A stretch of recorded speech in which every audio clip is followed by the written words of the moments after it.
Alam ko na kung bakit laging mainit ang ulo ni Ninang. Baka nagsusumbong ka ng kung ano-ano. Inggitera ka kasi. Gusto mo kasing gawin yung mga ginagawa ko. Pero pangit ka kaya walang pumapatol sa'yo. Kaya ang alam mo lang gawin sa ngayon ay yung maging sumbongera. Ako pa palang masama. Tama lang naman na isumbong ang ginagawa mo. Wala akong masamang ginagawa. Gusto mong paniwalaan ang lahat na wala nga, kahit na meron naman talaga? Ha? Ilang beses mong sinasabi na walang masama, kahit na yung ginagawa mo, nakakasira na ng relasyon ng iba. Kung naiinggit ka sa ginagawa ko, bakit hindi mo kaya gayahin? Kaysa yung sumisilip ka sa kinikilos ko, tuturuan na lang kita. Hoy, kahit na kailan hindi ako lalanding gaya mo. Hindi ako mga agaw ng hindi naman sa akin. Nakakadiri ang pagkatao mo sa totoo lang. Ewan ko kung bakit may lalaki pa rin pumapatol sa'yo. Bakit mo ako sinampal? Para matahimik ka na. Nakakainis yung bunganga mo. Ganun palang gusto mong away ha? Anong akala mo hindi kita papatulan ha? Malandi ka! Bitiwan mo ang buhok ko! Aray ko! Ano ba? Sige, ito palang gusto mo ha? Inggitera ka? Hindi kita bibitawang malandi ka. Ha? Inaahas mong asawa ni Ninang. Malandi!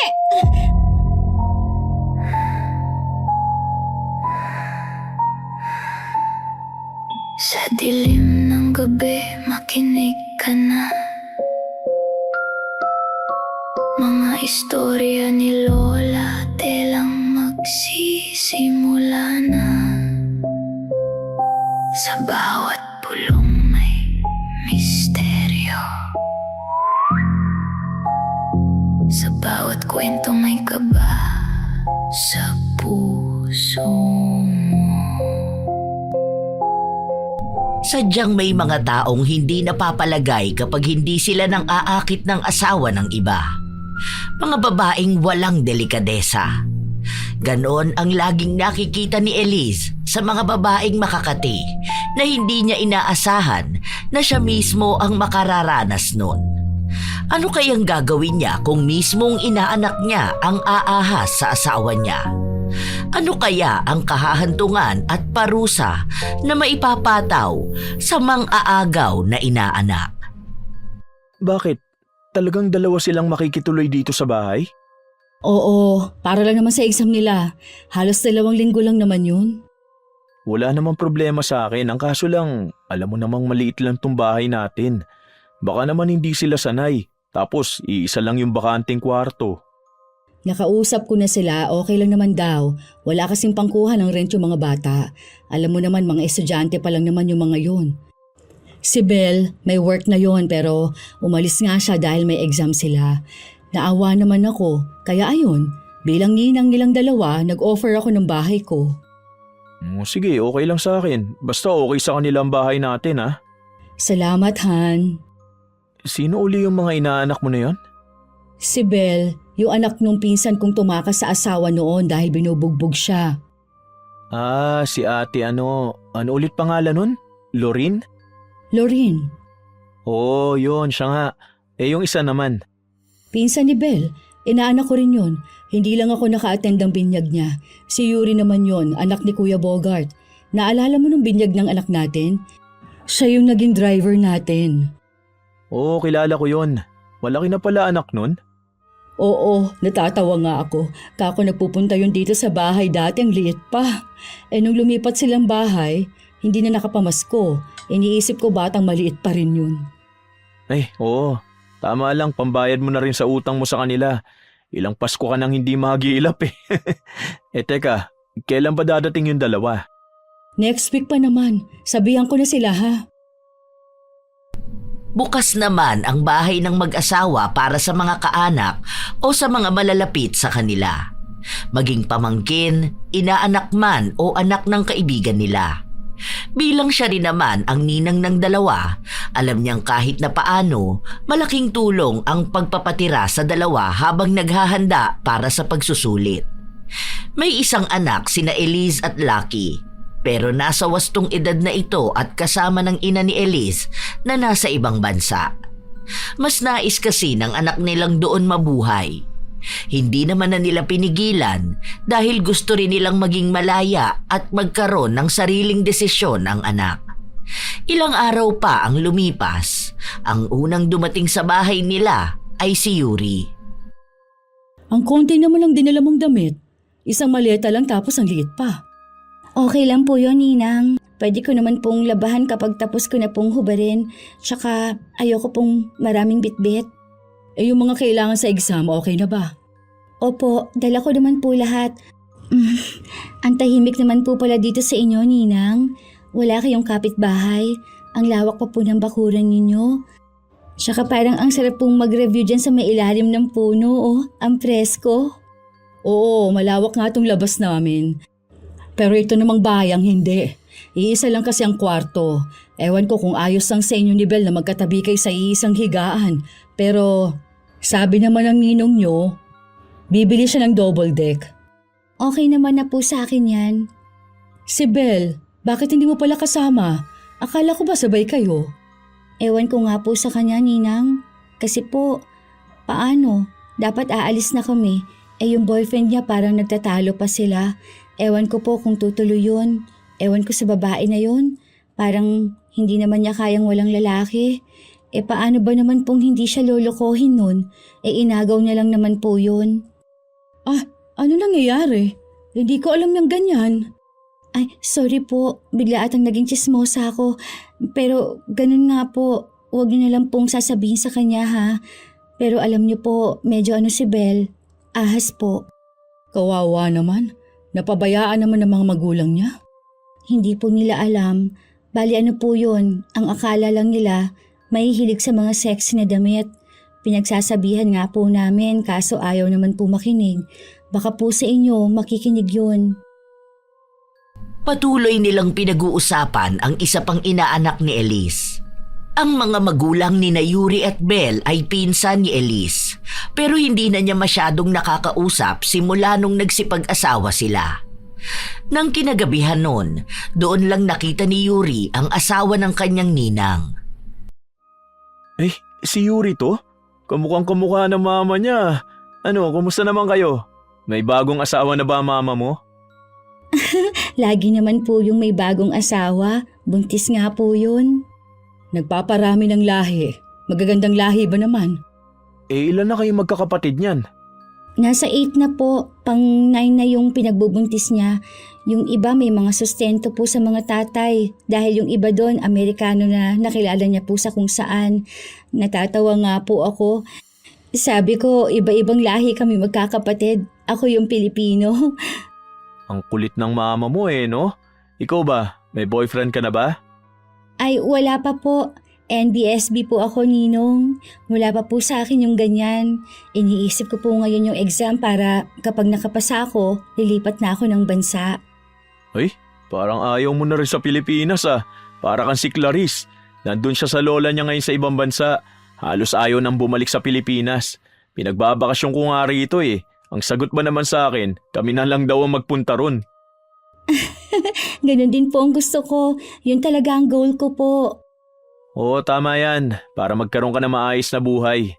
Pasensya ka na pala at maliit lang tong bahay namin Dalawa lang kasi kami ng ninang mo dito Ano po ba kayo? Ayos lang po. Ang tahimik nga po ng bahay niyo Mas gusto ko po itong ganito. Mas makakapag-review po ako ng maayos. Hindi na po ako ma-stress kapag may bata na nagsisigawan po sa bahay. Ang gulo po kaya ng bahay namin. Parang nagkaroon nga po ako ng peace of mind dito. Ay oo, dito madalas na kayong dalawa lang ni Bel ang maiiwan. 6 days kasi ang pasok ng ninang mo. Ako naman minsan 3 or 4 days. Depende sa klase ng trabaho ng buong buwan na yon. Pero ngayon kasi 6 days din ako Magkaiba nga lang kami ng day off ng ninang nyo. Pero okay lang yun. Kasi nitong susunod na linggo, 4 days na lang ulit ang pasok ng ninong ninyo. Minsan nasa kwarto lang din naman yan. Eh tara na, kumain na tayo. Halos 3 araw na ang lumipas, doon lang dumating si Bel. Si Elise ang sumundo sa kanya sa terminal dahil sakto na yung oras ng dating niya ay oras din ng tapos ng trabaho ng kanyang ninang. Ay Diyos ko, hindi ka ba nilamig sa bus? Napakaiksi naman yung suot mong palda, tapos kalahati lang yung damit mo. Ito po kasi ang OOTD ko, Ninang. OOTD ka dyan. May jacket ka ba dyan? May pants ka. Magsuot ka nga at ang lamig. 1 oras pang biyahe natin pauwi sa bahay. Nakakaloka ka naman. Huwag mo sabihin ganyan ang mga dala mong damit. May hikaw ka pa dyan sa ilong mo. Ano ba yan? May tattoo ka pang bata ka. Si Ninang sobrang conservative. Ay, oo naman. Nabalitaan kong pinaggagawa mo. Abot po pala rito ang chika, no? Okay lang po yun. Nag-aaral naman ako mabuti eh. Tingnan nyo, mag-exam ako. Tara na nga. Hiramin mo na lang sa bahay yung iba kong mga damit. Baka sa mismong exam date ay ganyan ang isuot mo. Paawat ka namang bata ka, mapapalo kita. Hindi na maikakaila ni Elise na magkaiba nga ang dalawa niyang inaanak. Ang isa, mahinhin at talagang konserbatibo ang mga damit. Ang isa naman, bulgar at hayag ang katawan. Kung magsalita rin, parang ang dami ng karanasan sa buhay. Nung makarating sila sa bahay, nagpahinga na rin agad si Belle. Pagod na pagod siya. Hindi sila nagkita ni Lucky dahil tulog na rin ito. Kinabukasan, si Belle ang pinakamaagang nagising.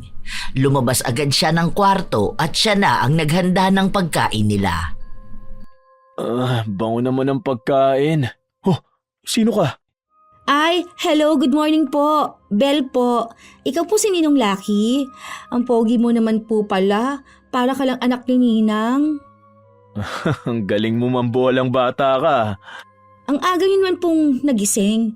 May pasok po kayo sa work ngayon. Wala naman. Nagising ako sa niluluto na pagkain eh. Ano ba yan? Lumapit si Lucky sa dalawa. Tinikman nito ang luto. Kasabay din noon ay lumabas si Elise. Bagong gising lang din siya. Hanggang sa siya na ang nagpatuloy ng pagluluto. Maya-maya lang din ay nagising na si Yuri. Sabay-sabay silang nasa hapagkainan. Anong oras ka nakarating kagabi, Belle? Di kita napansin ah. Hindi ko na po alam. Basta po pagdating ko, tulog na po ata kayo. O ako po yung bigla na lang natulog. Nakakaloka ka nga. Sinakop mo yung higaan. Tapos nakabuka ka pang matulog. Nakita ko yung panty mo. Eksena ka naman sa nakita yung panty ko. Wala naman akong panty. Ngay, grabe. Dumiretso sa lalamunan ko yung sabaw. Dahan-dahan lang naman kasi sa pagkain. Natawa kasi ako sa sinabi ni Belle. Paano? Totoo naman na sobrang iksi ng suot niya. Tapos nakasando pa siya. Inalis niya pa ang bra niya. Sa mas komportable naman ako na ganun ako matulog Pero hindi dapat kapag sa ibang bahay ka nakikitulog. Bahay naman to ni Ninang Nagtatalo pa kayong dalawa. Mamaya kakausapin ko kayo. Kumain na muna tayo. Pinalampas na lang muna ni Elise ang pangyayari na yon. Matapos nilang kumain, ay naglinis ng kusina ang dalawa. Agad din silang kinausap ng kanilang ninang. May mga rules ako dito sa bahay. Alam niyo naman siguro na mahigpit ako, di ba? Hindi pwede sa akin yung may nagsusuot ng maiigsing damit. Kung wala kang dalang ibang damit, Belle, ako nang bahala doon. Gusto ko na disente kayo rito sa bahay. Hindi naman manyak ang asawa ko pero ayoko lang na nasasanay kayo na magsuot ng hindi maayos na damit. Lalo na kapag nasa bahay kayo ng ibang tao. Kahit pakaanak kayo. Hindi naman kita sa sinisita at pinipigilan, Belle na magsuot ng gusto mo pero minsan dapat iayon mo lang. Tsaka minsan yung pananalita mo, hindi ko gusto. Ayoko rin yung may nagmumura. Nagbibiro ng hindi tama. Tapos ang ayoko sa lahat, yung magdadala o makikipagkita sa mga lalaki. Hindi naman po ako magdadala ng lalaki rito, Ninang. Tsaka wala naman po akong gagawin dito kundi ang mag-review. Maganda na yung nagkakalinawan tayo. Kasi baka mamaya, alam mo na, hindi mo pwedeng dalhin dito yung ginagawa mo sa inyo, Pasensya ka na, pero saglit lang naman kayo magstay sa bahay ko. Kaya sundin nyo na lang ako. Opo, sige po. Tanging si Bel lang ang napagsabihan dahil mukhang sa dalawa siya lang ang pinakapasaway. Ilang araw pa ang lumipas, laging nasa loob ng kwarto si Yuri. Habang si Bel naman sa sala madalas na nag-aaral. Minsan pa, dalawa lang sila ni Lucky na nasa labas. Ang seryoso mo naman dyan. Parang kanina ka pa pabalik-balik dyan sa computation mo na yan ah. Nahihirapan nga po ako, Ninong. Alam niyo po, sa math talaga ako pinakabobo. Ako yan ang gusto ko. Gusto mo ba turuan kita? Sure ka po ba, Ninong? Oo naman, ano ka ba? Masayin mo na lang ako mamaya bilang kapalit. May halong panunukso kay Lucky pero sumang-ayon pa rin si Bel. Sa tagal niyang inaalam kung paano mapapabilis ang sagot na ituro sa kanya ni Lucky ng walang kahirap-hirap. Marami din siyang natutunan na para bang nakakita siya ng isang taong magtuturo sa kanya para makapasa sa pagsusulit. Nung kinahapunan, natapos na silang dalawa. O ano, nasa na ang masahe ko? Wait lang po, sa balikat lang po ba? Depende, saan mo ba gusto? Pwede naman yung buong likod ko. May langis po ba kayo dyan? Meron naman. Doon ba tayo sa kwarto? Bago pa man magsalita si Bel, lumabas ng kwarto si Yuri. Tila ba narinig ang usapan pero hindi niya sinabi sa dalawa. Hindi rin sila natuloy dahil maya-maya lang ay dumating si Elise. Pagod na pagod ito sa trabaho at mukhang masama ang timpla. Hindi kasi ngumingiti. Ayaw naman ni Bel na mapagalitan kaya siya na lang ang nagluto. Dalawa silang magpinsan ang nasa kusina. Huwag mo naman patusin pati si Ninong. Patusin? Ha? Anong sinasabi mo? Alam ko, bet mo siya. Huy, baliw ka ba? Asawa yan ni Ninang, no? Anong akala mo sa akin, malandi?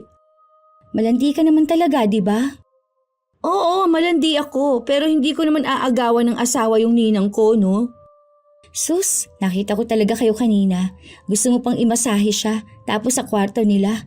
Ewan ko kung anong mukhang maihaharap mo sa mga kamag-anak natin kapag nalaman nila na pati ang asawa ni Ninang Elise nilandi mo. Basta, hindi ko yon gagawin. Huwag kang puro salita.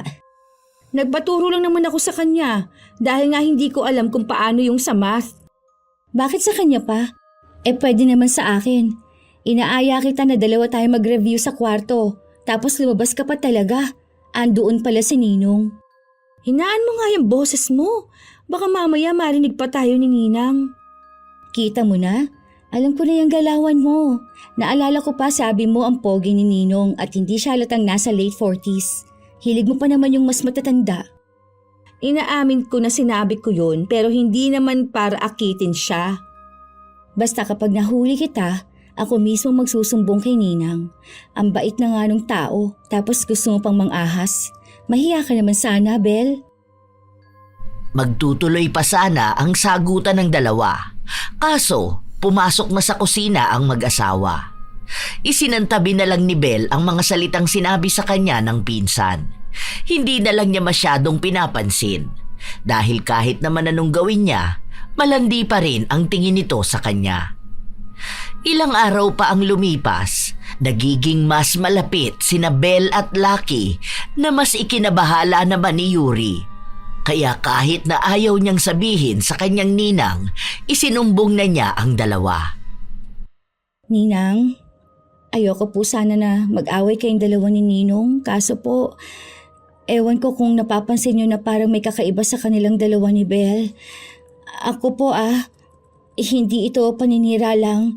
Kaso kasi mas kilala ko naman po yung pinsan ko na yon.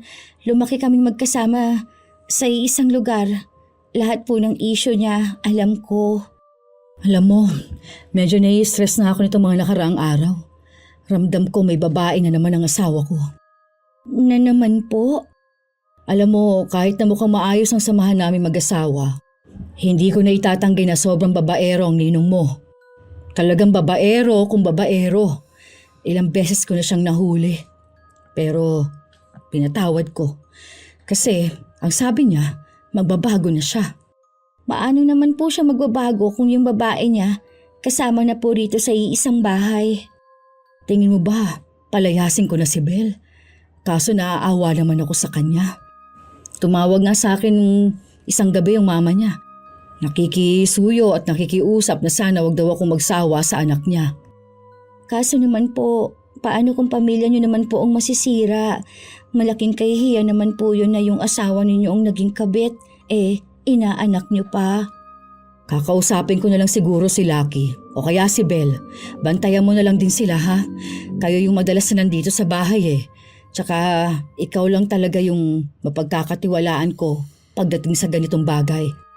Bali ang mangyayari po niyan, pagtitiisan niyo na lang sila hanggang sa makaalis si Bel?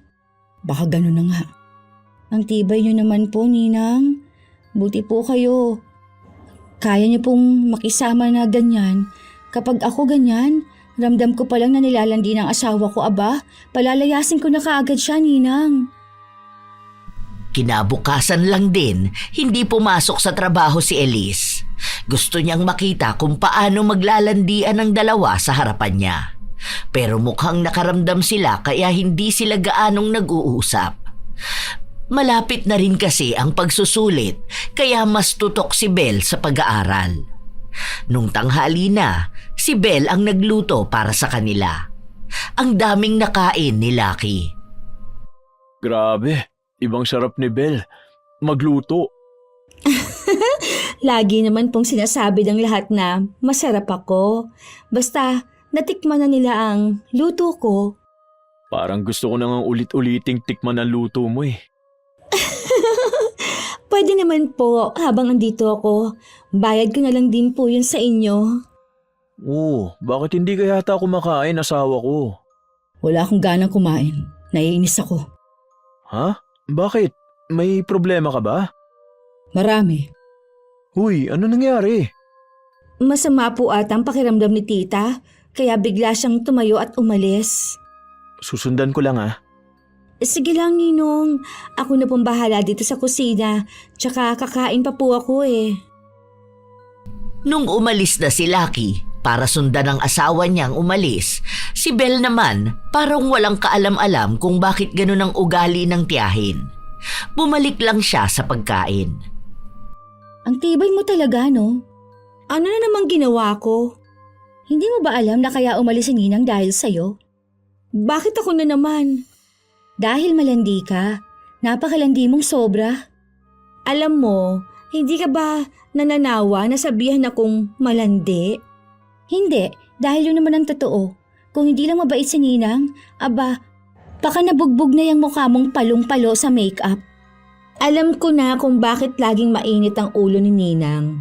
Baka nagsusumbong ka ng kung ano-ano. Inggitera ka kasi. Gusto mo kasing gawin yung mga ginagawa ko. Pero pangit ka kaya walang pumapatol sa'yo. Kaya ang alam mo nalang gawin sa ngayon yung maging sumbongera. Ako pa palang masama. Tama lang naman na isumbong ang ginagawa mo. Wala akong masamang ginagawa. Gusto mong paniwalaan ang lahat na wala nga, kahit na meron naman talaga, ha? Ilang beses mo nang sinasabi ng walang masama, kahit na yung ginagawa mo, nakakasira na ng relasyon ng iba. Kung naiinggit ka sa ginagawa ko, aba, bakit hindi mo kaya gayahin? Kaysa yung sumisilip ka sa kinikilos ko, tuturuan na lang kita. Hoy, kahit na kailan hindi ako lalandi gaya mo, hindi ako mga agaw ng hindi naman akin. Nakakadiri ang pagkatao mo sa totoo lang. Ewan ko kung bakit may lalaki pa rin pumapatol sa'yo. Bakit mo ako sinampal? Para manahimik ka na. Nakakainis yung bunganga mo eh. Ganun pala ang gusto mong away ha? Anong akala mo hindi kita papatulan? Malandi ka! Bitiwan mong buhok ko! Aray ko! Ano ba? Sige, ito palang gusto mo ha? Inggitera ka! Hindi kita bibitawang malandi ka! Inaahas mong asawa ni Ninang! Malandi! Nagpatuloy ang away ng dalawa hanggang sa nakabasag na sila ng ibang mga plato at baso. Walang nagpapatalo. Walang gustong bumitaw sa buhok ng isa't isa. Hanggang sa dumating ang mag-asawa, inawat ni Elise ang dalawang inaanak. Matapos niyang mahila si Yuri, agad niyang sinampal si Belle. Sa lakas nun, tila ba hindi agad nakakilos ang dalaga. Alam niyong ayoko sa lahat yung may nag-aaway sa bahay ko. Kung hindi ka mapipirme at hindi ka magbabago, Belle, lumayas ka rito. Ninang, hindi naman po ako nagsimula nito eh. Nananahimik po ako kanina. Tumahimik ka na! 3 araw na lang exam nyo na hindi ka pa tumigil dyan. Huwag mong hintaying palayasin na kita rito. Kung hindi lang nakikiusap sa akin ang nanay mo, baka noon pa lang na may napansin na akong kakaiba sa'yo, pinalayas na kita sa pamamahay ko. Huwag mo nang hintaying umabot pa sa punto na idedemanda na kita sa kalandian at gulo na ginagawa mo. Hindi na naipagtanggol ni Belle ang sarili niya. Hinayaan na lang niyang magalit ang kanyang ninang at magsabi ng kung ano-ano tungkol sa kanya. Sanay naman na siyang hinuhusgahan ng marami, kaya pinili na lang niyang linisin ang mga kalat niya. Matapos noon, nasa sala lang siya. Doon siya nag-aral para sa pagsusulit na paparating. Doon na lang din niya naisip na matulog. 10 oras na ng gabi nung lumabas si Lucky. Gising ka pa pala. Oh, bakit nandyan yung mga gamit mo sa labas? Aalis ka ba? Dito po ako matutulog, Ninong. Sure ka ba? Wala kang electric fan dyan. Tsaka baka lamukin ka dyan. Hindi po, okay lang. Sige, bukas bibilhan kita. Mukhang hindi naman kayo magbabati agad ng pinsan mo eh. Lagi na lang kayo nag-aaway ah. Hindi na kumibo pa si Belle dahil nakita niyang bumukas ang pinto kung saan naroon ang pinsan niya. Alam na agad niya kung ano ang ibig sabihin nun. Binabantayan na naman siya. Kaya para walang ibang marinig, hindi na siya kikibo. Kinabukasan nga, maaga pa lang, bungad na agad yon ni Yuri sa kanilang ninang. Hindi pa nga kumakain, ipinakita na ang litrato na kuha niya. Kaya nanginginig na sa galit si Elise. Ang kapal talaga ng mukha ng batang yan. Hindi ba siya nanginginig sa takot na baka mahuli ko sila ng asawa ko? Hindi na po talaga magbabago yan, Ninang. Sa susunod niyan, kapag kontrolado na niya si Ninong, aagawin na po niya talaga yan sa inyo. Kung ako po sa inyo, gumawa na po kayo ng paraan. Paano? Palalayasin ko na ba siya? Exam niya na sa susunod na araw. Ako po may alam na paraan para makaganti man lang kayo sa kanya. Ipakulam mo po, Ninang. Ha? Kulam? Uy, hindi ko naman siguro kaya yon. Yun lang po ang alam kong paraan. Pwede po kitang samahan maghanap ng mangkukulam. Kawawa naman siya. Ninang, kayo pa pong naaawa sa kanya. Kayo na nga pong inagawan niya ng asawa. Mas maawa naman po kayo sa sarili ninyo. Nasa harapan niyo na tinatarantado pa po kayo. Pero siya lang yung inaasahan ng mga magulang niya. Ano naman po? Bilang pagbibigay ng leksyon lang naman po yun sa kanya. Hindi niyo naman po siya ipapapatay kaagad eh. Parang sakit lang po, ganun. Para po hindi na siya makagawa ng mali. Meron bang ganong kulam? Opo, meron po nun. May nabasa nga po ako eh. Ipinakulam na yung kakilala niya para magbago. Hindi naman po siguro ganun kasama yun. Unti-unting nakumbinsi ni Yuri ang kanyang ninang na magpakulam. Lalo na noong napapansin niyang mas nagiging magkalapit palalo ang dalawa. Kaya isang araw bago ang pagsusulit, lumabas ang magninang para magpunta sa mangkukulam na tinutukoy ni Yuri. May dala silang buhok galing kay Belle. Manikang itim ang gamit nila at 3 karayom. Ibig sabihin nun, may sakit silang ibinigay kay Belle mula sa iba't ibang bahagi ng kanyang katawan. Sumang-ayon din si Elise na kung sakali man na magpapagamot sa albularyo si Belle, hati sila ng magiging balik. Pagka-uwi nila ng bahay, hindi pa agad umepekto ang kulam. Masigla pa si Belle. Ang saya niya pa nga noong araw na yon dahil silang dalawa lang ni Lucky ang naiwan sa bahay. Oh, nandito ka na pala, asawa ko. Saan kayo galing? Ang lawak naman ng ngiti mo. Ang saya niyo bang dalawa? Ha? Ano bang sinasabi mo? Wala naman kaming ginagawa masama ng inaanak mo. Nagkakatuwaan lang kami dahil nga may pinakita siya sa akin. Nagkakatuwaan lang yang ganyan. Huwag mo kong gaguhin, Lucky. Ano na naman bang ginawa ko? Hindi na ba ako pwede makitawa? Ayan ka na naman eh. Kinakausap ka, pumasok ka pa ng kwarto. Ano ba talagang problema mo? Sa dami ng pwede mo maging babae, yung inaanak ko pa talaga. Hindi ko babae ang inaanak mo. Ano bang pinagsasasabi mo? Hindi ka pa rin ba naniniwalang nagbago na ako? Nagbago ba yung ang dami kong nakikita? Umabot na tayo sa edad na ganito. Huwag mo naman akong pinagloloko. Malaki na yung anak natin. Kasing edad niya pa yung gusto mong maging babae mo. Wala nga akong babae. Bahala ka nga sa buhay mo. Kaya nakakawalang gana makasama ka eh. Ang kitid ng utak mo. Nakita mo na? Alam kong meron talaga dahil ganyan ka. Alam ko yung galawan mo na ganyan. Ginawa mo na yan noon, kaya malamang yan pa rin ang gagawin mo ngayon. Kahit naman magbago na ako, lagi mo sinasabi yan eh. At pinamumukha sa akin na babaero ko, di ba? Sige, dapat siguro yun na lang din ang gawin ko. Tutal, yun lang din naman ang kilala mong gawain ko. Buwisit naman buhay to, hindi na pwede maging masaya. Hindi umuwi si Lucky matapos niyang umalis. Wala rin nun si Belle. Hindi nagpaalam kung saan siya pumunta. Hanggang kinabukasan, wala si Belle.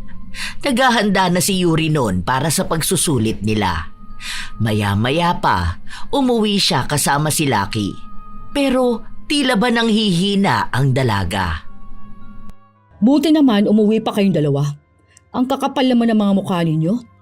Sinamahan ko sa ospital yung inaanak mo, nangihina. May masakit daw sa bandang batok niya tapos sa sikmura niya. Ah, talaga ba? Baka naman ibang sakit yan. Alam mo kung wala kang magandang sasabihin, wag mo na lang akong kausapin. Basta sinabi ko kung ano yung alam ko at ginawa ko. Nagpupumilit lang na may exam siya mamaya kaya sinamahan ko na pauwi. Hindi naman sana ako uuwi. Excuse me po. Mag-aayos lang po ako. Bilisan mo, anong oras na oh? Kung san-san ka naman kasi nagpupunta kung kailan may exam tayo. Hindi na kita hihintayin. Baka malate pa ako, no? Ikaw pa maging dahilan para hindi ako makapag-exam. Hirap na hirap si Belle. Tila ba hindi siya makakilos pero pinipilit niya ang kanyang sarili para lang makahabol sa pagsusulit. Mag-isa lang siyang nagbiyahe. Medyo may kalayuan yon at hindi niya kinakaya ang sakit niya. Hindi siya nakaabot sa paaralan kung saan gaganapin ang pagsusulit.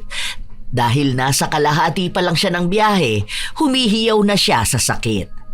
Umuwi siya, bit-bit ang sariling umiiyak dahil sa sobrang sakit. Anong ginagawa mo rito? Hindi ka nag-exam? Hindi po, Ninang. Ang sama po talaga ng pakiramdam ko. Hindi ko po alam kung bakit ganito eh. Ininuman ko naman po ng gamot. Kaso hindi po tumatalab sa akin. Hindi ka na nakapag-exam. So paano na yan? Ewan ko po. Umuwi ka na sa inyo para mabawasan naman ang sakit ng ulo ko rito. Kahit na nababakas ang sakit ni Belle, walang pakialam sa kanya ang ninang. Hinihintay na lang na umalis na siya para lang mawala ang problema niya at hindi siya maagawan ng asawa. Nung kinagabihan, umiiyak ng tahimik si Belle dahil sakit na talaga siya sa kanyang katawan. Umuwi nun si Yuri, katatapos lang ng pagsusulit. Oh, hindi ka nakapag-exam. Ano ba naman yan? Ano na lang mangyayari sa buhay mo niyan? Masakit nga ang katawan ko. Sobrang sama. Kaya ng pakiramdam ko. Baka naman karma mo na yan sa pagiging malandi mo. Kung wala ka namang magandang sasabihin, huwag ka lang kaya magsalita, no? Nakikita mo lang ang nasasaktan na yung tao. Ano naman paki ko, di ba? Sa nasasaktan ka at kasalanan mo naman yan kung bakit. Alam mo, may mga karma talaga sa mga gaya mo. Kaya umuwi ka na sa inyo. Doon ka na lang maghasik ng lagim, huwag dito. Kawawa yung mga taong tumutulong sa'yo. Hindi nakatulog ng maayos si Belle dahil hindi niya kinakaya ang sakit. Sa sala lang siya nanatili dahil pinaalis siya sa kwarto ng pinsan. Nakakaistorbo raw siya sa dapat maayos na tulog nila. Kinaumagahan, habang natutulog si Belle, yun lang ang oras na kahit paano nakuha niya ang antok niya. Agad naman siyang ginising ng ninang. Ano tinutunga-tunga mo dyan? Baka akala mo reyna ka ng bahay ko. Hindi ka pa nagluluto doon. Masama pong pakiramdam ko, Ninang. Kapag mga agaw ng asawa, hindi sumasama ang pakiramdam? Wala naman po akong inaagaw na asawa. Talaga ba? Para namang hindi ko alam ah. Ano? Kailan ka ba uuwi doon sa inyo? Hindi ko pa po alam kapag po gumaling na ako. Hindi pwede. Bumangon ka na dyan. Umalis ka na rito sa bahay ko. Tapos naman na ang exam mo, di ba? Baka mamaya bigla ka mawala. Tinangay mo na pala ang asawa ko. Sinubukan pa sanang makiusap ni Bel pero hindi siya pinakinggan ng kanyang ninang. Nagbiyahe siya pa uwi ng kanilang probinsya kahit halos mamatay na siya sa sakit na nararamdaman niya. Nung wala na si Bel sa bahay, parang nakahinga na ng maluwag si Elise. Sabi po sa inyo, Ninang, mas masaya ang bahay kapag walang malandi, di ba? Tama ka nga. Buti na lang. Sana naman magbago ng asawa ko. Wala nang kabit niya. Siguro naman po, hindi naman po niya pwedeng sundan yun dun sa probinsya. Yari siya dun. Tagain siya ng mga kamag-anak mo. Saka takot siya dun. Feeling niya raw hindi na siya makakalabas ng buhay. Sabi po sa inyo, tama lang na ipinakulam niyo yung babae na yun. Kung hindi po, baka patuloy pa rin niyang nilalandi ang asawa niyo. Oh, siya, papasok na ako sa trabaho ko. Pasabi niya lang sa ninong mo, baka gabi na ako makauwi. Hindi ko kasi alam kung tuloy yung team dinner namin Payapa naman ang bahay pero hindi pa rin maikakaila na may kakaiba pa ring nararamdaman si Elise. Pero iniisip na lang niyang wala naman siguro yon. Baka dala lang din ng takot niya noong naroon pa ang malandi niyang inaanak. Kinagabihan, umuwi siyang medyo nakainom. Nag-iinit ang kanyang katawan. Pero nung ayain niya ang asawa, tumanggi ito sa kanya. Para bang walang pagmamahal. Wala man lang pananabik. Para bang pagod na ito at naibuhos na ang lakas sa ibang babae. Kinabukasan, masakit ang ulo ni Elise na nagising. Wala na sa tabi ang asawa. Nung araw na yon, wala silang pasok dalawa. Wala rin namang pupuntahan ang kanyang asawa, kaya bakit ang aga kung bumangon sa higaan? Maya-maya pa, paglabas ni Elise, nakita niya si Lucky na nasa labas ng bahay kasama si Yuri. Good morning, Ninang. Gising na po pala kayo. Ang aga niyo namang nagising. Naglilinis po kasi ako dito sa harapan ng bahay. Winilisan ko lang po. Ang aga nyo naman pong nagising. Bala ko po sana magluto ng may sabaw ngayon Baka po kasi masakit ang ulo ninyo. Sige nga raw, salamat. Naparami yata ang inom mo, asawa ko. Hindi naman, konti lang yon. Siguro dahil sa pagod na rin, tsaka medyo tumatanda na. Ang aga mo ring nagising ha? Kagigising ko lang din. Nagpunta ako sa banyo tapos nakita ko tong si Yuri na nagwawalis dito sa labas ng bahay. Pinausog ko sa kanya yung tambak na basura doon para mamaya ako nang bahala. Darating mamaya yung kokolekta ng mga basura Oo nga pala. Sige, balik ako sa kwarto. Ang sakit talaga ng ulo ko. Ilang araw pa ang lumipas, hindi pa rin mapakali si Elise. Pakiramdam niya, hindi na siya mahal ng asawa at mukhang may kinababaliwan na itong bago.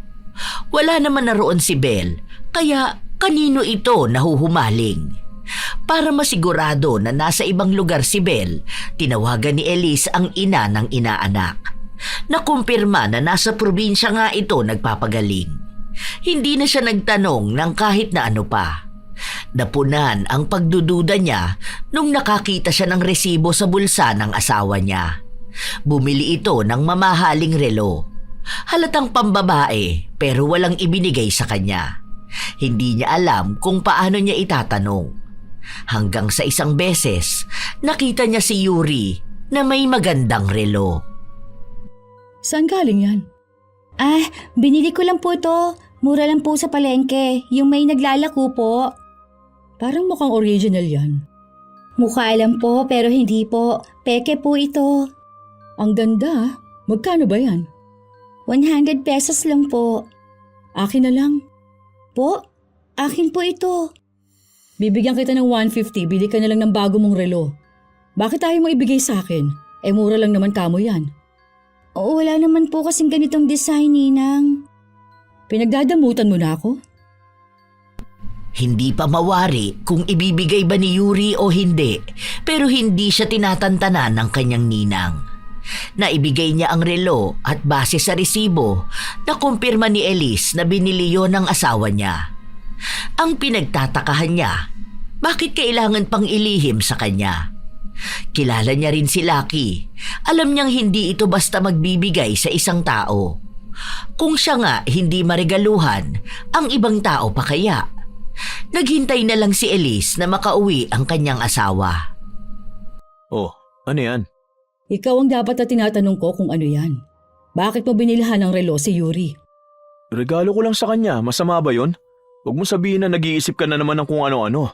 Inaanak mo siya, di ba? Malamang reregaluhan ko siya kasi ninong niya na rin ako. Kilala kita. Nung huli kitang nahuli, binilhan mo ng bag yung kabit mo. Ayan ka na naman eh. Pinagdududaan mo na naman ako. Wala akong ginagawa masama. Masama na bang magbigay ng regalo ngayon? Lalo na't inaanak naman natin. Tapos, regalo ko na yun sa kanya kapag nakapasa siya sa exam. Bakit hindi mo sinabi sa akin? Aba, maalay ko na magiging issue yan sa'yo. Bahala ka na nga dyan sa buhay mo. Ayan, dyan ka magaling. Yung lalayasan mo ako kapag nag-uusap tayo.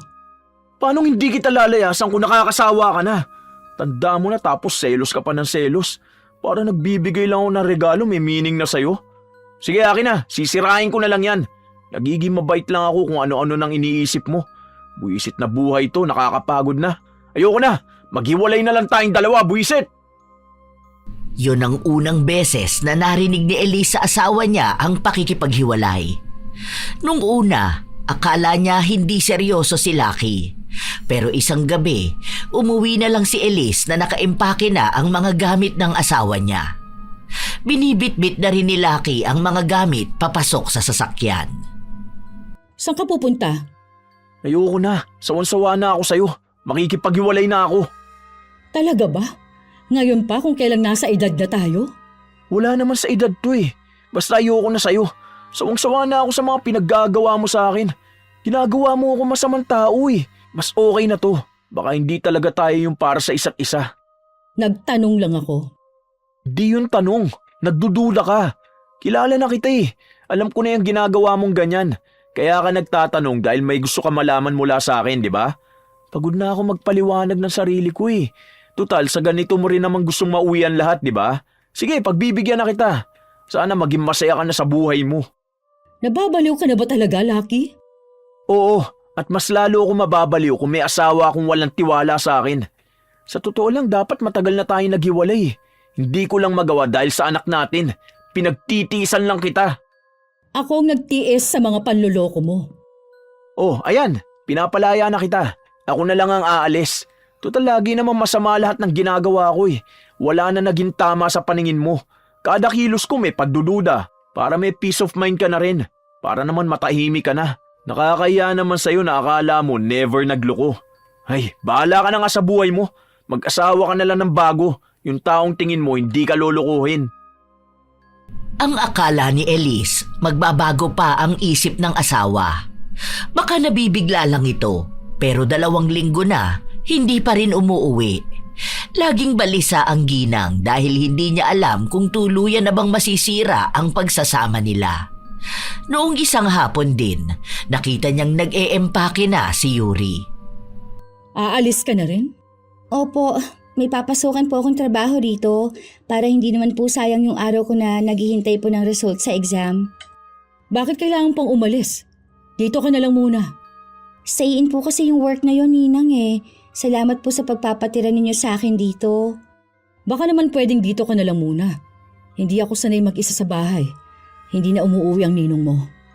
Pasensya na po, pero kailangan ko po talagang umalis. Hayaan niyo po, babalik din naman po siguro si Ninong kapag nakapag-isip na siya. Saan ka ba namamasukan? Diyan lang po, hindi po pwedeng ipasabi eh. Kapag may oras po ako, dadalawin ko na lang po kayo. Nalulungkot naman ako. Bakit naman ganito? Hindi na alam ni Elise kung bakit bigla na lang nagulo ang buhay niya. Hindi niya alam kung sinong pwede niyang sisihin. Hanggang sa lumipas pa ang ilang mga linggo, hindi pa rin sila nag-uusap o nagkikita ng asawa niya. Hindi niya rin alam kung saan ito mahahagilap. May mga pagkakataon pa nga na hindi siya makatulog dahil sa sobrang pag-iisip at lungkot. Hanggang sa isang araw, habang mag-isa siya, nakaramdam siya ng kirot sa kanyang sikmura. Parang pumipitik-pitik yun. Akala niya normal na sakit, pero hindi naman gumagaling kahit inuman niya ng gamot. Bibihira lang din naman kung sumumpong. Habang nasa labas siya, nakita niya ang pamangkin niya. Tatawagin niya sana, kaso ang daming tao, ayaw niyang pagtinginan siya, kaya sinundan na lang niya. Nung huminto ang isang sasakyan, tila ba nanigas si Elise. Hindi niya sigurado, pero alam niyang sasakyan yon ng asawa niya. Hindi siya agad nakakilos dahil hindi niya alam kung anong gagawin niya.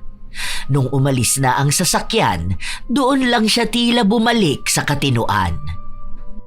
Ayaw niyang magduda, pero paanong si Yuri nakikita ng asawa niya, pero siya mismo ayaw magpakita sa kanya.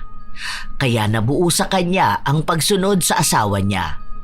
Nag-abang siya sa labas ng opisina ni Lucky. Sinundan niya kung saan ito umuuwi.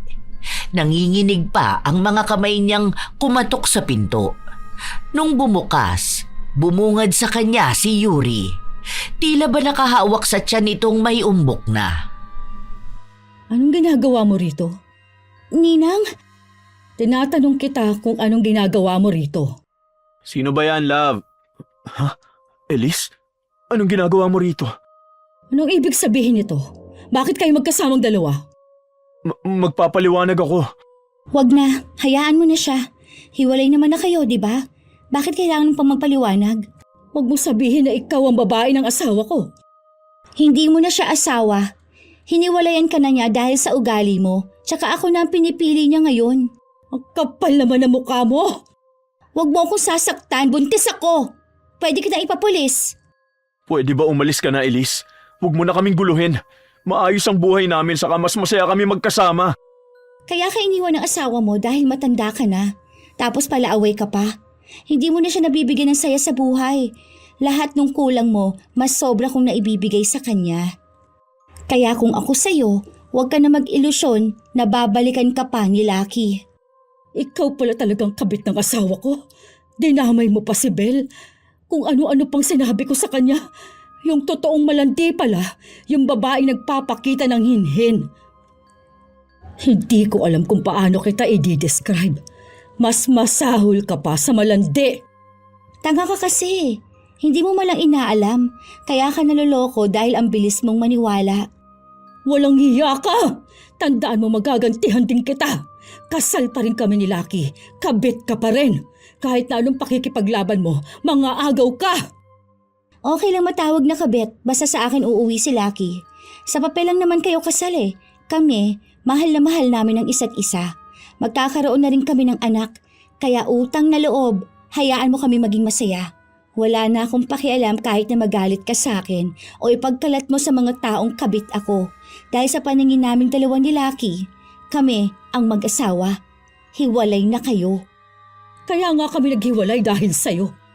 Matagal na siyang hindi masaya sa'yo. Hindi ko inakala na ganito kakawalang kahiya. Pati yung pisa mo na wala naman atang ginawang masama, inudyokan mo pa akong ipakulam. Ikaw ang ipakukulam kung walang hiya ka. Hindi mo ako mapapakulam dahil napaghandaan ko na yan. Tsaka ikaw nang makakarma dahil yung ginawa mo kay Belle, babalik na sa'yo. Ang tanda mo na kasi, hindi mo pa ginagamit ang utak mo. Parang wala kang pinagkatandaan eh. Itigil niyo na tong kalokohan na to. Umuwi ka na sa bahay, Lucky. Ako na nga ang pinili niya eh. Bakit hindi mo sa kanya sabihin na ako ang asawa mo ngayon? Ha? Sige, kung gusto mo siyang papiliin, sige na, papiliin mo. Nakakahiya kang babae ka. Huwag ka na lang gumawa ng eskandalo rito, Elise. Tahimik na ang buhay namin, utang na loob naman. Ako pa ngayon ang pinagsasabihan mong gumagawa ng eskandalo? Sino ba ritong nakikipagrelasyon sa mas bata? Sa inaanak pa ng asawa niya? Gusto ko na lang mamuhay ng payapa. Kung hindi ka naman pala tarantado, mabubuhay ka ng payapa kasama kabit mo? Matapos mo akong lokohin, iisipin mo magkakaroon ka ng payapang buhay? Hindi ko nga siya kabit. Dahil bago kami nagsamang dalawa, hiwalay naman na tayo, di ba? Ilang buwan na tayong hindi mag-asawa. Kaya may karapatan na ako mag-asawa ng bago. May karapatan ka naman na rin. Pumili ka na lang na ibang lalaki.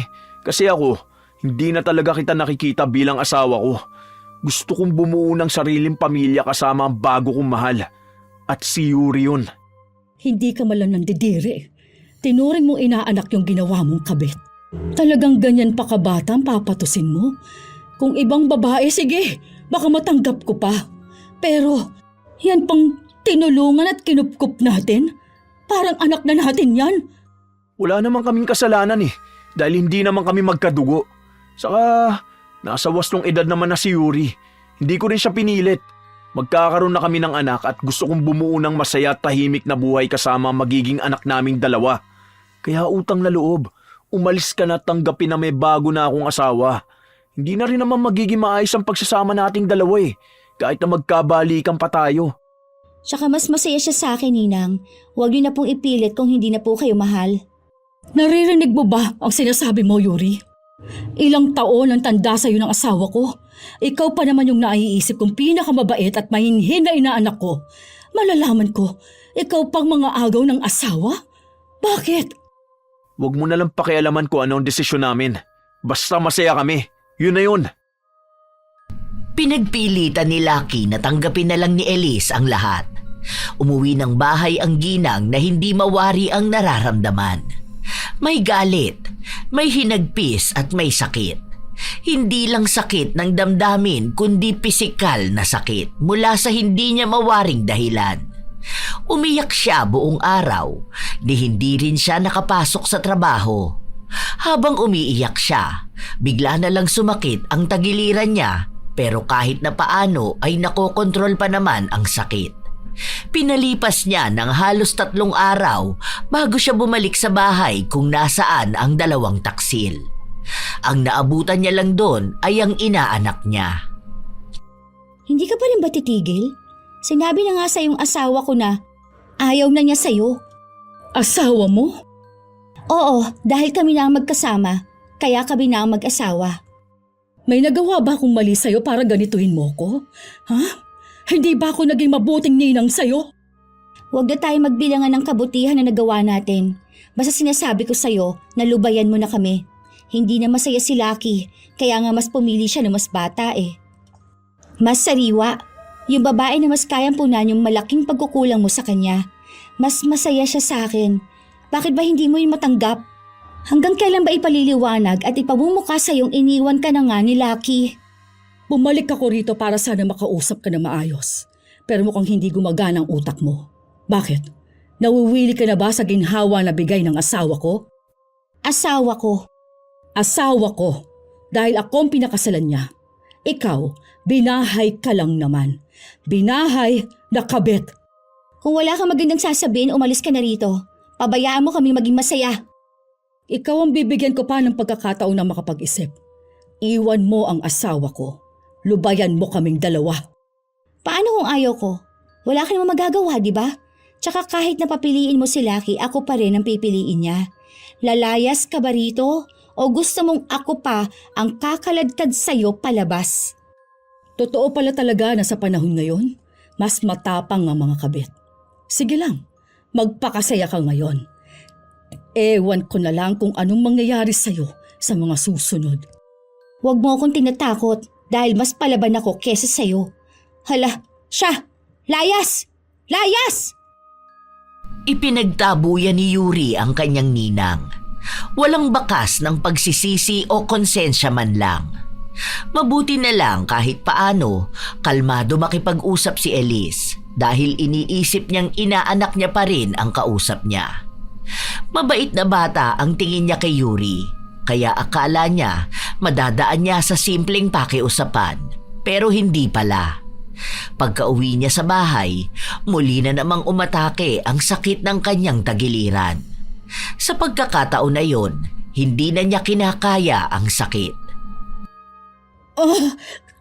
Grabe. Ang sakit. Tulong. Ayoko na. Grabe. Ilang beses pang sumigaw si Elise bago may nakarinig sa kanyang dumaraan. Hindi rin agad siya nakuha dahil sarado ang gate nila. Nung naidala siya sa ospital, wala namang nakitang mali sa kanya. Wala siyang sakit pero alam niyang may masakit sa kanya. Halos 3 araw siyang nasa ospital para bang pinag-aaralan pa kung anong mali sa kanya. Mag-isa lang siya. Wala namang ibang malapit na kamag-anak na pwedeng tumulong sa kanya. Matapos ang ilang araw niyang pamamalagi sa ospital, umuwi siyang mag-isa sa bahay pero bitbit niya pa rin ang sakit na iniinda niya. Hindi niya matawagan ang anak para magsumbong dahil alam niyang magugulo lang lalo ang pamilya nila. Dahil sa sakit niya, hindi na rin nakakapasok sa trabaho si Elise. Kaya sinubukan niyang magpaalbularyo. Doon niya nalaman na balik kulam ang nangyayari sa kanya. Maaaring nagamot na si Belle na dating pinakulam niya. Para makumpirma, tinawagan niya ang inaanak. Hello, Ninang? Nasaan ka? Nasa bahay po namin. Ayos lang po ba kayo? Parang iba po ang boses niyo. Parang nangihina po kayo. Mag-isa lang po ba kayo dyan ngayon? Nasaan po si Ninong at Yuri? Bakit hindi niyo po sila kasama? Belle, pwede mo ba akong puntahan dito sa bahay? Ang layo niyo po, Ninang. Ako na magbibigay ng pera sa'yo. Parang awa mo na. Tulungan mo ko. Hindi ko na kaya. Dahil mabait si Belle, agad-agad siyang lumuwas para puntahan ang kanyang ninang. May trabaho sana siya pero iniwan niya yon dahil sa pagmamakaawa sa kanya ni Elise. Habang si Elise, may pagsisisi kung bakit ba siya pumayag na ipakulam noon si Belle, kahit na wala namang ginagawang masama ang inaanak. Nagpaudyok siya sa tunay na kabit ng asawa niya. Nung makarating na si Belle, siya muna ang nag-alaga sa kanyang ninang. Ninang, parang parehas po tayo ng pinagdaanan. Ganyan din yung sa akin eh. Kaya nga po nangayayat ako ng sobra noon. Tingnan niyo ang payat ko ngayon. Pero nagpapataba na ulit ako. Gusto niyo po ba na samahan ko kayo sa albularyo? Sa totoo lang, balik na ito ng ginawa ko sa'yo. Akong nagpakulam sa'yo. Pasensya ka na. Alam kong magagalit ka sa akin at sasabihan akong ang kapal ang mukha ko. Hindi ko po alam kung ano magiging reaksyon ko. Alam niyo po ba kung anong paghihirap ko? Hindi ako nakapag-exam. Tapos nung may sakit ako, pinalayas niyo pa ako. Hirap na hirap niyo ng mga magulang ko. Gusto ko na nga sana magpasagasa na lang para hindi na ako maghirap eh. Iniyakan lang ako ng nanay ko at nagsabi sa akin na gagaling ako. Nagagawin namin ang lahat. Noong nalaman kong kinulam ako, hindi kita naisip. Ang naisip ko pa nga, yung babae ng boyfriend ko. Yung sinasabi niyang inagawan ko siya ng lalaki, kahit na hindi naman totoo. Ninang, malandi ako. Pero nilalandi ko lang kung sino ang boyfriend ko. Magkaiba kami ni Yuri. Isa pa, silang dalawa naman ni Ninong yung may something. Gusto lang nila akong laging wala sa bahay para sila yung magkasama. Kaya nga galit na galit sa akin yung si Yuri eh. Alam nyo ba, pupunta pa lang kami rito. Lagi niyang tinitignan ang picture ni Ninong, tapos pinagpapantasyahan niya. Kaya nga patawarin mo ko. Nadala lang ako ng mga pag-uudyok niya sa akin. Masama po ang loob ko sa inyo, pero hindi ko naman kayang masikmura na umalis dito habang ganyan kayo. Mas pinili nga kita kesa sa trabaho ko. Nagsisisi na ako sa ginawa ko, sa panguhusga ko sa'yo. Patawad. Pero babawi ako sa'yo. Pangako yan. Bumawi ka po muna sa sarili mo, Ninang. Huwag po sa akin. Dahil ako mapagpatawad akong tao, kahit na ginawan mo ako ng masama, hindi po ako gaganti. Handa pa nga po akong tumulong sa inyo. Ang saklap din po kasi na nangyari sa inyo eh. Yung asawa nyo, ayun, masaya sa babaeng inahas siya. Yung favorite nyong inaanak. Ibang pamasko po ang hanap. Gusto kong gumanti. Ipakulam mo sila. Wag po, Ninang. Hindi pa po ba kayo nadadala? Ngayon alam ko ng tama na yung ipapakulam ko. Tama na nga po. Pero mali po talaga magpakulam. Huwag niyo na pong gawin yun ulit. Alam niyo kung paano kayo makakaganti sa kanila? Kasuhan mong asawa mo. Tapos nun, yung babae niya, madadamay dahil hindi na siya pwedeng lumapit kay Ninong. Paano yung anak nila? Yon ang karma nila. Kawawa nga lang yung bata dahil wala naman siyang ginawang masama. Siya magbabayad ng karma ng mga magulang niya. Gusto ko ng ganti. Yung pagsisisihan talaga nila ang lahat. Kung magpapakulam kayo, kung wala na kayong ibang alam gawin, kundi ang magpakulam kapag may taong gusto niyong maghirap, baka po lalo lang kayong magkasakit. Kayo pong babalikan nun, mabuhay man sila o mamatay. Kasi kung ganti ng kulam ang gusto niyo, hindi ko na po kayo tutulungan at sasamahan. Malandi po ako, pero mas naniniwala po ako sa Diyos kaysa sa gawa ng demonyo. Makasalanan man po ako sa paningin ng marami, alam ko pa rin kung ano ang tamang pananampalataya. Hindi po yun sa pamamagitan ng ritual. Hindi po yun ang pamamaraan na tama para makapaghiganti. Tingnan niyo po, kung hindi naman kayo lumapit sa mangkukulam, hindi naman kayo magkakaganyan, di ba? Pero yun lang ang alam ko na paraan para makapaghiganti sa mga hayop na yun. Alam mo ba, na lagi nila akong pinagtatawanan, ha? Ang sakit. Ito na naman tong sakit ko. Humihiyaw na naman si Elise dahil hindi niya alam kung saan siya lulugar. Mawala lang ang sakit na nararamdaman niya. Ilang araw pa ang lumipas, bumagsak na rin ang kanyang katawan. Inasikaso na rin ni Elise ang pagsasampa ng kaso sa asawa niya. May mga pera at ipon kasi si Lucky na kinuha na niya ng buo para ibigay sa babae niya. Alam yun ni Elise dahil nakikita niyang may bagong bahay ang ina ni Yuri. Hindi naman makakabili ng ganon ang ina ni Yuri kung walang bigay na malaking pera. Isang gabi, pagkatapos kumain ni Elise, kinausap niya ang inaanak. May mga kulang pa ako sa mga ebidensya. Yung mga litrato siya kapatunay na magkasama sila sa isang bahay. Alam ko po, pwede yun makuha sa kapitbahay, no?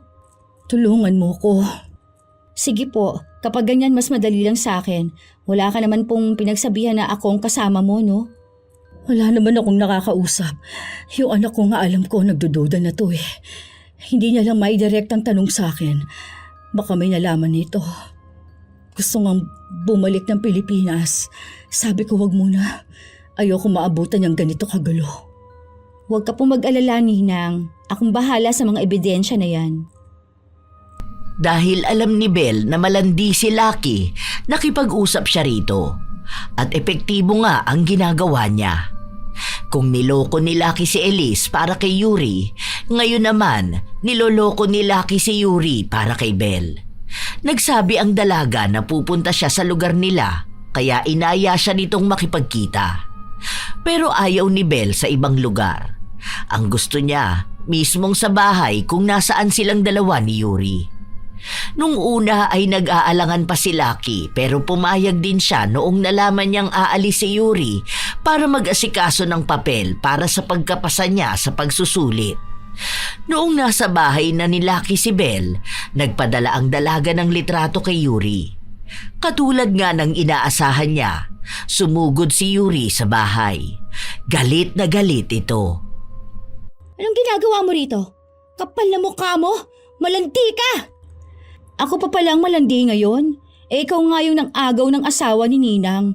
Wow! Yung mainhin na babae, ahas naman pala, no? Tarantado ka pala eh. Alam mo na nga mag-asawa na kaming dalawa ni Lucky. Buntis ako. Bakit mo pa pinapunta tong babae na to sa bahay natin? Hindi ko alam. Siya kasi yung nagsabi na dadalaw lang daw siya rito eh.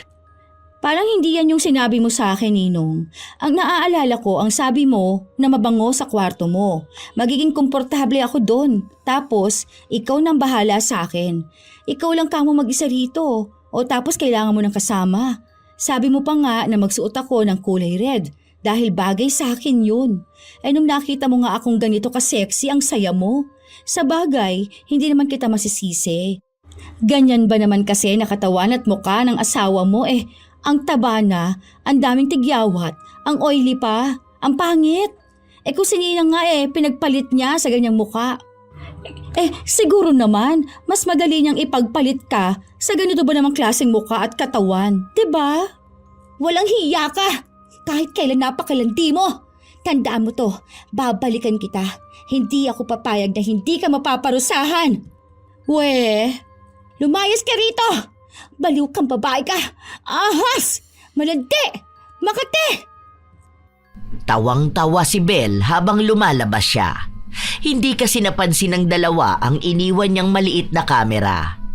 Yon ang gagamitin nilang ebidensya para ipakita ang kataksilan ng dalawa.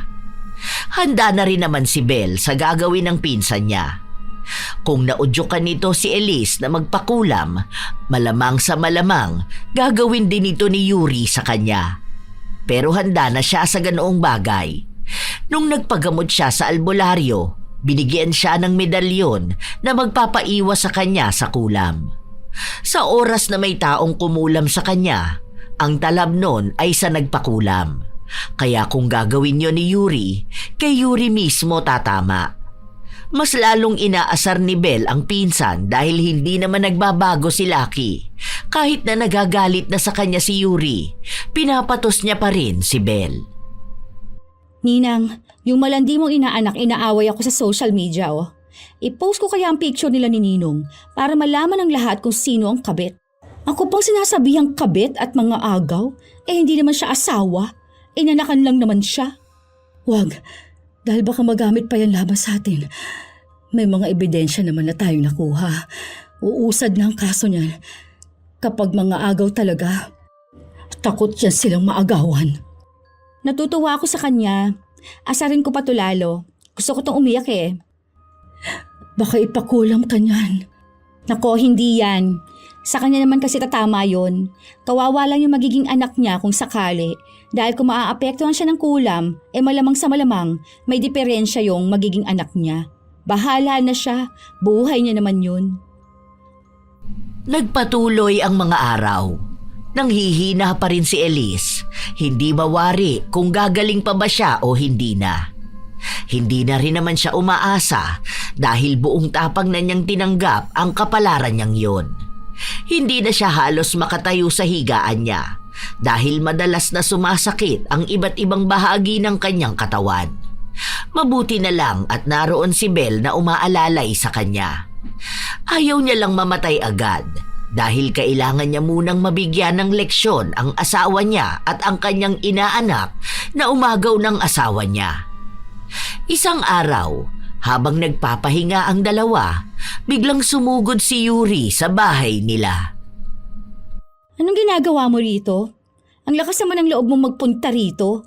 Hindi mo ba talaga titigilan ang asawa ko? Asawa? Mo? Asawa mo? Ilusyonadang kabit! Asawa ko na siya dahil magkasama na kami sa bahay at magkakaroon na kami ng anak. Alam mo, tigilan mo ako sa kaartehan mong ganyan.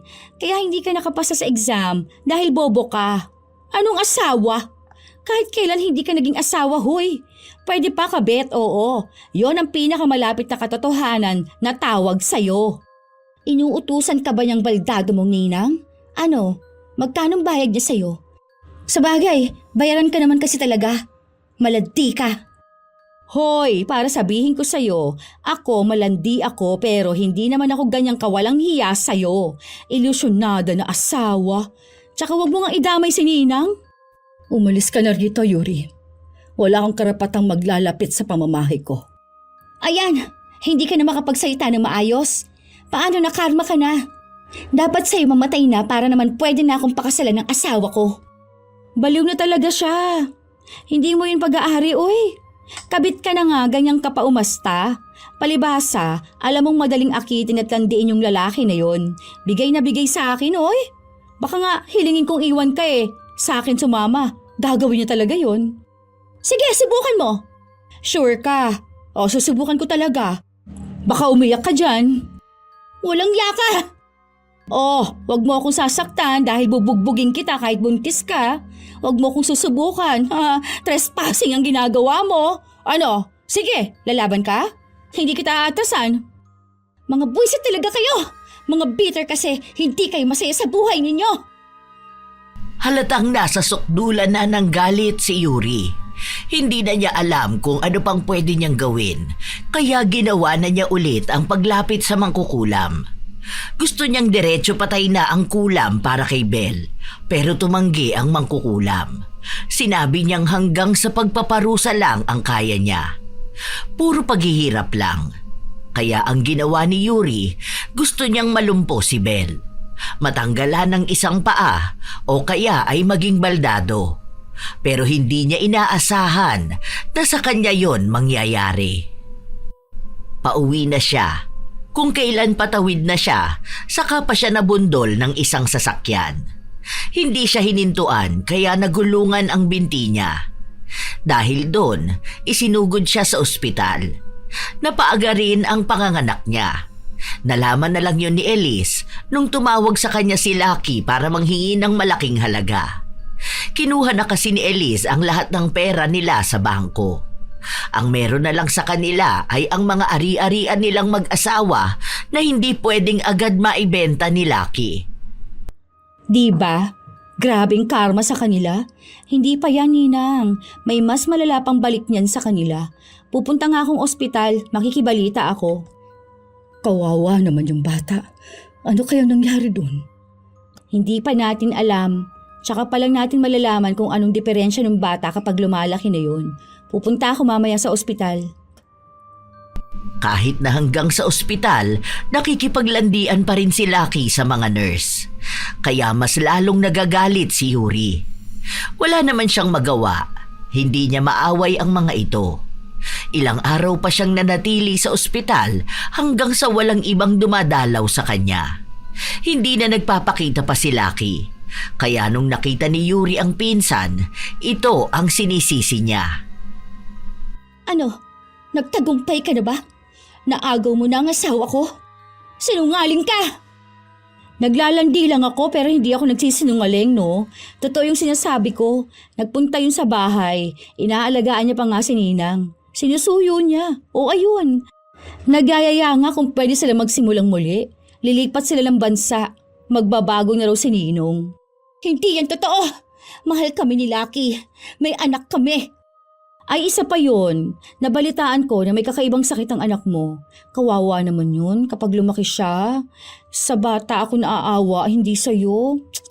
Hindi sa inyo ng Lucky mo. Buti na lang no, hindi yun babalikan ni Ninang. Pero ang mas nakakaawa rito yung anak mo talaga. Kung iiwan ka ni Ninong, pwede siya magsimulang muli. Lalaki yun eh. Madali lang sa kanya. Ikaw. Wala ka ng isang paa. Kumbaga baldado ka na. Tapos may anak ka pang hindi mo alam kung paano mo bubuhayin. Ang lala ng karma mo, girl. Dinamay mo pa ang anak mo. Ikaw dapat to, hindi ako.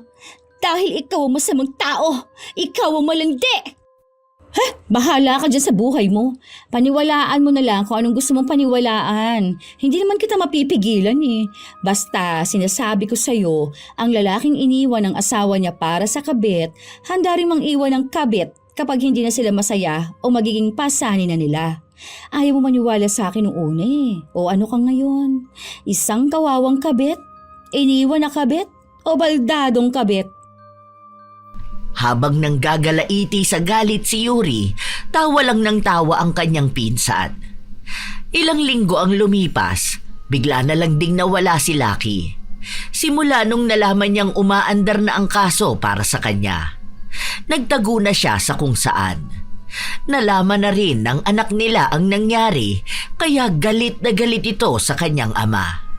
Sinabi niya rin na kukunin na lang niya sa ibang bansa ang ina para siya na ang mag-aalaga. Ganun na lang pong gawin ninyo, Ninang. Magpakalayo-layo na lang po kayo. Hayaan niyo po. Kahit na magtago si Ninong, hindi naman po niya matatakasan ang karma na para sa kanya. Malay niyo, ipapakulam na yun ng nanay ni Yuri. Iniwan pa naman ang anak nila noong mga panahon na kailangan siya. Tinalikuran yung bata na binuo nila. Ang gulo, no? Sobrang gulo ng buhay ni Yuri ngayon. Kung sana naging matinong babae na lang siya. Gusto niya naman pala na maging malandi. Sana ang ginawa niya yung landi na maayos. Hindi yung landi na mga agaw pa ng asawa. Ang malala pa, asawa pa ng ninang niya. Yun na nga ang gusto kong gawin.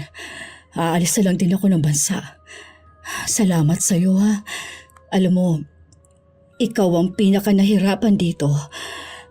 Ako yung nagpahirap sa'yo noon. Ako yung unang nag-judge sa'yo. Sorry talaga kung umabot pa sa puntong ipinakulam kita. Wala na po yun. Ganun po talaga. Yung mga gaya ko, madali naman po talagang ma-judge. Sana po gumaling ka na rin. Kahit na hindi ko alam kung gumagaling pa ba ang tao sa balik kulam. Gumaling man ako o hindi, karma na rin ito. Pagbabayad ko na rin ito sa ginawa ko. Intensyon ko naman na kulamin ka. Kung una pa lang ito manggina ako sa kulaman, hindi naman ito mangyayari. Kung naging maingat ako sa mga desisyon ko, malamang hindi naman ako magdurusa. Pero kahit na gano'n, andyan ka pa rin. Tinulungan mo pa rin ako. Salamat. Habang nag-uusap ang dalawa, biglang dumating si Yuri. Iika-ika pa siya dahil wala na siyang isang paa. Kasama niya ang kanyang ina na galit pa kay Belle. Kung ano-anong masasakit na salitang sinasabi kay Belle. Hindi lang sa kanya, pati na rin kay Elise na para bang sa kanila isinisisi ang lahat ng nangyayari kay Yuri. Bakit si Belle ang kinagagalitan mo?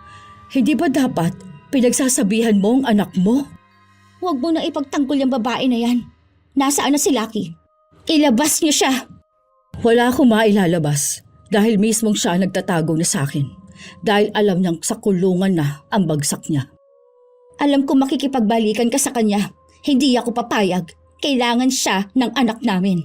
Bigyan mo ng sustento ang bata. Alam mo, nakakagigil ang kakapalan ng pagmumukha niyo mag-ina, no? Matapos mong lumandi, matapos mo mang-agaw ng asawa, aasa kang para bang ikaw ang legal na asawa? Hoy, manginig kayo sa kahihiyan. Ginusto mo yan. Huwag ka mangialam ha. Kailangan ng anak ko maoperahan. Malaking pera ang kailangan doon. Maglalabas kayo ng pera o magdedemanda ako. Anong inedemanda mo sa akin? Kahit nakurik ko lahat ng ari-arian namin ng asawa ko, walang magiging habol yung anak mo. Ako ang legal na asawa. Buhay pa ako at may legal kaming anak. Siya lang ang may karapatan sa lahat. Kaya wag mo kong pagsasalitaan na para bang kung sino ka. Ikaw rin naman, di ba? Ikaw ang nanay. Bakit hindi mo turuan ang anak mo na ang pag-aari ng iba ay hindi niya pwedeng kunin? Kabit ka. Kabit ka lang, Yuri. Kaya kahit na magwala ka pa, wala kang makukuha na kahit na anong karapatan. Yung lalaki ang hanapin mo, pero wag sa akin. Dahil hindi ko itatago ang walang kwentang tao. Kahit na gano'n na ang sinabi ni Elise, hindi pa rin naniniwala sa kanya ang mag-ina. Galit na galit pa rin si Yuri na para bang nawalan siya ng karapatan para sa pera ni Lucky. Nagpunta sila sa pulis pero hindi naman nagkaroon ng investigasyon nung nalaman na legal na asawa ang sasampahan ng kaso dahil ayaw magbigay ng sustento sa anak ng kabit. Ilang linggo pa ang lumipas, umuwi ang anak ni na Elise at Lucky. Siya kasi ang mag-aasikaso ng mga papel ng kanyang ina para magpunta sa ibang bansa. Umalis na rin noon si Belle sa poder ng kanyang ninang. Bumalik siya sa kanilang probinsya kung saan nakita niya kung anong pamumuhay meron si Yuri. Nakakaawa yun, pero sadyang yun na ang kapalaran na pinili niya at nababagay sa kanya. Nung umalis na ng bansa si Elise, binigyan ng pera si Belle para makapagsimula ng kanyang negosyo. Nagkaroon siya ng tindahan. Minsan pa, habang nasa labas si Belle, nakita niya pa ang pinsan niyang namamalimos sa palengke. Bit-bit pa nito ang anak niyang may sakit. Alam mo na nga na may sakit yung anak mo, ginamit mo pa para makapanlimos dito. Kung hindi mo sana tinulungan na magtago ang tatay nito, hindi sana kami ganito. Hindi ko nga tinulungan magtago yung buwisit na yun. Tsaka bakit akong sinisisi mo kung bakit ganyan ang buhay mo? Ay una sa lahat, kung hindi mo sana pinagnasahan ang asawa ng iba, diba? At isa pa, ikaw nga rin ang dahilan kung bakit naghihirap ako nung pinakulam ako ni Ninang, diba? Hindi ko na rin kasalanan yun kung tanga siya at mas naniwala siyang ikaw ang kabit ng asawa niya. Inamin mo na rin ba na kabit ka nga? Naging kabit ako noong una pero pinanindigan naman ako. Hiniwalayan yung asawa niya at ako ang inyasawa. Pero tinakbuhan din. Ewan ko sa'yo. Ang asumera mo kasi. Tama lang siguro sa'yo yan. Sa bata lang talaga ako naaawa. Kung hindi ka lang ng agaw ng asawa, baka mas maganda ang buhay mo ngayon. Hay, makaalis na nga. Simula noon, palaging nakikita ni Bel ang pinsan na namamalimos sa palengke. Lagi niya rin namang nakakausap ang kanyang ninang na nasa ibang bansa na. Nanghihina pa rin si Elise, pero kahit na paano, mas maayos naman siyang kasama ang anak. Noong kaparehas na taon, nabalitaan na lang din ni Bel na namatay na si Lucky. Hindi raw maipaliwanag kung bakit dahil wala naman itong sakit. Basta, ang sinabi ng kapatid ni Lucky kung saan nakikituloy siya, may masakit daw sa parte ng katawan ni Lucky. Bigla raw yung lumala hanggang sa namatay ito. Alam na agad ni Bel kung anong ibig sabihin nun. Malamang ay pinakulam ni Yuri si Lucky dahil hindi niya mahagilap kung nasaan ito. Dahil doon, mas lalong lumala ang buhay ni Yuri. Nagkasakit na rin siya, kaya hindi siya makahagilap ng pera. Hindi naman siya mabuhay ng nanay niya dahil ang dami nilang magkakapatid. Ang anak naman ni Yuri, malubha na rin ang sakit at hindi na nila naipagagamot. Bumagsak ng tuluyan ang buhay ni Yuri pero hindi pa rin siya nakikitaan ng pagbabago at pagsisisi. 1 taon na ang nakalipas, lumuwas ng Maynila si Bel para mag-asikaso ng kanyang papeles papunta sa ibang bansa. Inilayo niya rin ang pamilya niya kina Yuri dahil naiisip niya na baka sila naman ang ipakulam. Sa kasalukuyan, nag-aayos pa rin ang kanyang papel si Bel. Pero lahat yon ay may tulong at suporta ng kanyang ninang bilang pambawi sa kasalanang nagawa nito at pagpapasalamat na rin. Minsan, hindi talaga malalaman kung sino ba ang tunay na taong manloloko o ang mang-aagaw ng asawa. Wala ito sa naitulong sa kanila dahil ang taong nais mang-agaw, kukunin talaga nito kahit pa ang asawa ng tinuturing nilang ninang. Sadyang masakit talaga kung ang gagawa ng masama sa iyo ay ang taong inaanak mo. Taong minsan mong tinuring na parang tunay na anak. Kinupkop, tinulungan at inalagaan. Mga taong nawalan na ng respeto para lang makapang-angkin ng hindi kanila. Ang pagiging inaanak ay hindi lang basta tungkol sa binyag. Ito dapat ay simbolo ng tiwala at gabay. Hindi ang pagpapairal ng pagnanasa at kagustuhang manira ng relasyon ng iba. Tandaan na ang ganitong uri ng pang-aagaw ay hindi lamang sumisira ng relasyon ng mag-asawa, kundi pati ng tiwala at pagkatao ng mga taong sangkot. Dahil ang tunay na may respeto sa sarili at sa kapwa ay marunong lumayo sa bagay na alam niyang hindi kanya. At ang taong may konsensya ay hindi kailanman papasok sa buhay na alam niyang may masasaktan at may masisirang pamilya. Maging mabuting tao na may mataas na pagpapahalaga sa moralidad at huwag maging mang-aagaw na inaanak. Kaya minsan, maraming tao ang nahihirapang magtiwala dahil may mga mapagsamantala. Kayo ba mga apo? Anong opinyon nyo tungkol sa ating bagong kwento? Tama lang ba ang nangyari kay Yuri? Ibahagi nyo sa amin ang inyong komento at opinyon. Naway nakapaghatid ito ng magandang aral sa inyo. Shout out sa ilan sa masusugid na tagapakinig ng mga istorya ni Lola Tela. Mr. and Mrs. K. Vlog, Maha Dadula from Leyte, Tacloban, Joselito San Diego from Bulacan, Maan Estrada, Wilma Villaralbo from Quezon City, Ash Marquez, Britney from Pandan Antique, Marifi Teodosio, Cecil Vlog, Elsa Havinia from Kuwait, Sydney Crosswind. Happy birthday kay John Rico Pontipedra noong March 13 at Dennis Gallo, March 16 at Ellie Rose Padilla. Happy birthday sa inyo. Ruben Granada, Cristina Peru, Supladang Pasaway, Oli Smart, Juvilin Camacho, Cielo Ems, Alexa Ann Pasyon and Ian Pasyon from Naik, Cavite. Nana Wina, ito ang inyong Lola Telang at maraming salamat sa palagi ninyong pakikinig, mga apo. Balik talaga. May babaeng mapanira ang ugali, laging may inggit sa kapwa, laging ngiti sa harap pero may tinatago. Paninira pala ang kanyang gusto. Isang araw biglang nagbago,